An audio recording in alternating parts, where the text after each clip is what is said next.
We're talking about freedom and liberty, okay? I guess all is well and good until you lose that freedom and liberty. And then, then when you lose that freedom and liberty, it hits you, then maybe then you get off your chair. Everything is well and well and good until they come to take your guns away. What is a conservative? Is a liberal that got mugged the night before. Last night, I introduced you to the Oath Keepers, an association that says it guards against tyranny, but has been targeted by the state of New Jersey's Office of Homeland Security as being in league with militia extremists and domestic terrorists.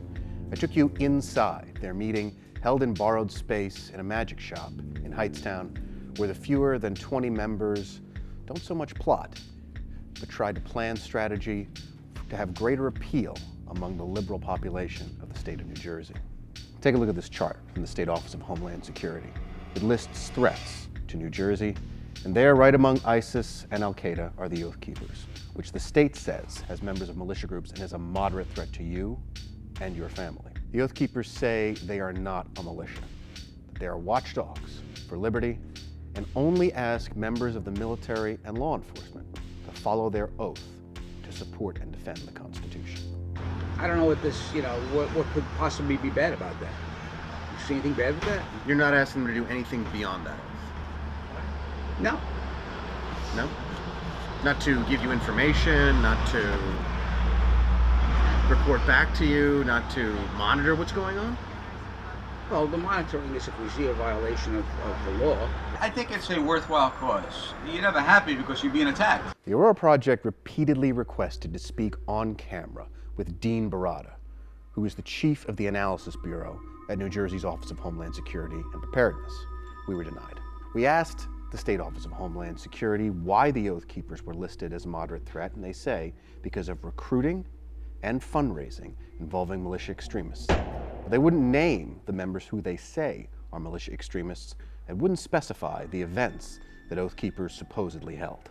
Don't you think that's ridiculous? How does that make you feel?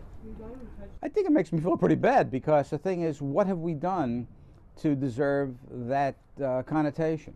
The Oath Keepers was founded in 2009 as conservative backlash against the presidency of Barack Obama led to the rise of the Tea Party and other, more extreme groups. But many of the Oath Keepers' concerns are nothing new.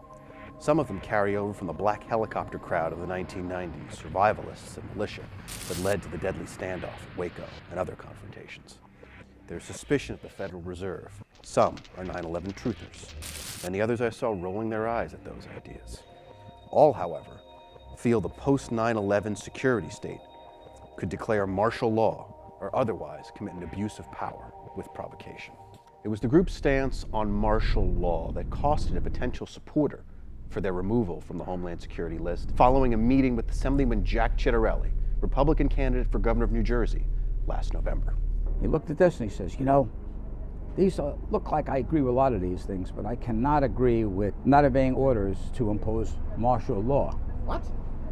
Ciattarelli said that. Ciattarelli said that. Ciattarelli's campaign released a statement saying that he, quote, disagrees with the group's refusal to comply with any state of emergency declaration. For that reason, he supports the current Homeland Security designation.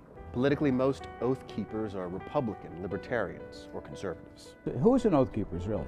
It's mainly veterans, retired police, currently serving police, firefighters, current military. We are, I guess, for lack of a better term, trained professionals. Sure. And I think that bothers them, that there's an organization of trained professionals that believe in the Constitution.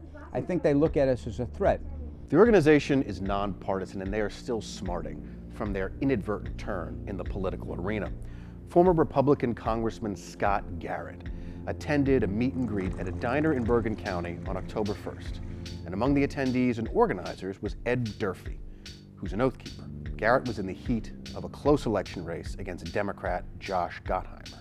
And when Gottheimer's camp found out about this, they blasted the congressman in ads that ran throughout the home stretch of the race, saying that Garrett had met with a domestic terror group. Garrett disavowed the Oath Keepers, but lost his seat anyway after a hard-fought race. The Oath Keepers of New Jersey do not represent all Oath Keepers nationwide, and nor do the statements of all Oath Keepers throughout the country necessarily reflect on the New Jersey chapter. What may sting the Oath Keepers the most is being called an anti-government group, As they say, their bylaws mandate that anyone advocating insurrection against the government must be thrown out. The Oath Keepers are cutting against the grain of Republican optimism following the election of Donald Trump, the liberal tendencies of New Jersey voters, and the concerns of the very law enforcement and military members they want to recruit.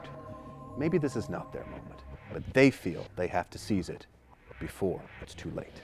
But they took the oath, so that's a lot more people for us to reach out. And even if you're not in the service or never had the opportunity or never took the opportunity to serve the country, it's not hard to understand that either we stand together or we all hang separately.